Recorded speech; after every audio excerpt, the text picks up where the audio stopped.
एक जंगल में दो जानवर आपस में लड़ रहे थे। एक टाइगर था और एक डोंगी था। दोनों आपस में लड़ रहे थे और ये कह रहे थे कि टाइगर ने कहा कि घास जो है मतलब ग्रास जो है वो ग्रीन है, और डोंगी कह रहा है घास जो है मतलब ग्रास जो है वो ब्लू है। दोनों की आपस में बहस छिड़ गई और दोनों ने फिर आखिर में एक फैसला किया कि हम जंगल के बादशाह मतलब लॉयन के पास चलते हैं, ठीक है, शेर के पास चलते हैं। तो जब उनके पास गए तो उनको अपना बताया कि ये मामला है। तो डोंकी ने कहा आप बताएं कि मैं गलत हूँ या ये गलत है, ठीक है। तो डोंकी ने अपना लॉयन ने मतलब है कि ये फैसला किया कि जो है डोंकी सही है और अपना टाइगर जो है वो गलत है। तो टाइगर को जो है सज़ा सुनाई गई।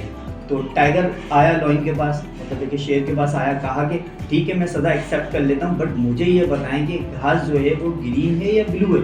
मतलब देखिए डोंकी तो कह रहा था ब्लू है, मैंने कहा ग्रीन है, तो आप मुझे ही सज़ा सुना रहे हैं। तो कहा कि घास तो ग्रीन ही है, बट ये है कि आप किससे बेस कर रहे हैं।